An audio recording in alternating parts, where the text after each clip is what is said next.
সুভদ্রা রান্নাঘরে আমার সকল দর্শক বন্ধুকে জানাই স্বাগত। আমি শিউলি। আজকে আমি তোমাদের কাছে পটলের একটা রেসিপি নিয়ে এসেছি। তার জন্য আমি একটা মশলা বানাবো। কড়াইতে তেল দিয়ে দিয়েছি কিছুটা, এবার একটু আদা টুকরো দিয়ে দিলাম কতগুলো, আর একটু জিরে দিয়ে দিচ্ছি, গোটা জিরে। এগুলোকে আমি ব্লেন্ড করব। হ্যাঁ, আর কাজু দিয়ে দিলাম কতগুলো কিশমিশ দিয়ে দিলাম, টমেটো দিয়ে দিলাম, আর কাঁচা পাকা লঙ্কা কতগুলো দিয়ে দিচ্ছি, কাঁচা আর এই যে পাকা লঙ্কা, কাঁচা পাকা লঙ্কা দিয়ে দিলাম, আর কিছুটা হচ্ছে পোস্ত দানা দিয়ে দিলাম। রোস্ট করা মানে ভেজে নেওয়া হয়ে গেছে, খুব লাল করে কড়া করে তো ভাজবো না, আমার ভাজা হয়ে গেছে। এবার একটু ঠান্ডা হবে, ঠান্ডা হলে আমি এটাকে ব্লেন্ড করে নেব। তেল দিয়ে দিয়েছি, একটু লবণ দিয়ে দিলাম তেলের ওপরে। এবার দেখো আমি পটলগুলো একটু ছাড়িয়ে নিয়েছি, তো গোটা গোটা রেখেছি, ছাড়িয়ে নিয়েছি, মধ্যে এই দিক থেকে একটু করে কেটে দিয়েছি, দিয়ে এগুলো আমি পটলগুলো ভেজে নেব। পটলগুলো আমি ভালো করে ভেজে তুলে নেব। আমার পটলগুলো দেখো ভাজা হয়ে গেছে, এবার আমি পটলগুলোকে তুলে নিচ্ছি। করে কতগুলো গোটা গরম মশলা ফোড়নে দিয়ে দিলাম। গরম মশলাটা একটু ভাজা ভাজা হবে।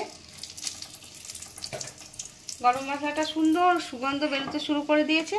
এবার আমি যে মশলাটা পেস্ট করে নিয়েছি, এই মশলাটা আমি দিয়ে দিচ্ছি। মশলাটা এবার একটু লবণ দিয়ে দিচ্ছি, পরিমাণ মতো স্বাদ অনুযায়ী লবণ দিয়ে দিলাম। আর এমনিতে তেলে যখন ভাজি পটলটা তখন একটু লবণ দিয়েছিলাম, তোমরা দেখেছিলে। আর এবার একটু আমি হলুদ দিয়ে দিচ্ছি, স্বাদ মানে প্রয়োজন মতো হলুদ দিয়ে দিলাম। আর একটু কাশ্মীরি রেড চিলি পাউডার দিয়ে দিচ্ছি কালারের জন্য, জাস্ট কালার হবে। আর এটা হচ্ছে কয়েক দানা চিনি, এটা দিয়ে দিলাম। এবার আমি এই মশলাটা ভালো করে কষিয়ে নেব।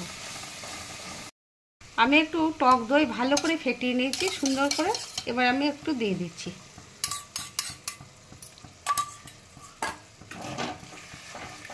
আমার একটু ঘরে বানানো পনির আছে, এই পনিরটা আমি গ্রেট করে নেব। গ্রেট করে নিয়ে তারপর আমি কি করছি তোমাদের দেখাচ্ছি। দেখো আমার মশলাটা ভারী সুন্দর কষানো হয়ে গেছে, চারিধারে তেল ছেড়ে দিয়েছে। এবার আমি পটলটা দিয়ে দিচ্ছি। পটলটা দিয়ে একটু কষিয়ে নেব। দেখো পটলটা দিয়েও কষানো হয়ে গেছে, ভারী সুন্দর তেল ছেড়ে একদম সুন্দর হয়ে গেছে। এবার আমি একটু জল দিচ্ছি।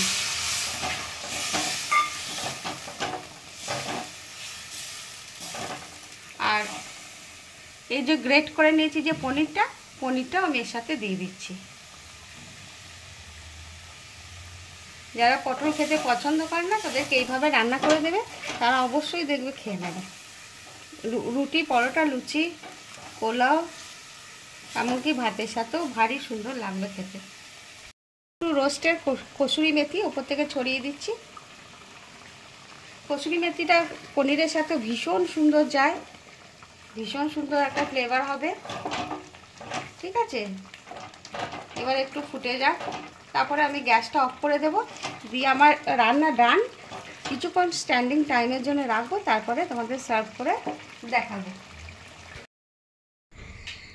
আমার পটলের রেসিপি রেডি এবং সার্ভ করে দিয়েছি। তোমরা এইভাবে একবার অবশ্যই বানাবে, বানিয়ে খাবে, খেয়ে আমাকে কমেন্ট করে জানাবে তোমাদের কেমন লেগেছে আমার পটলের রেসিপি।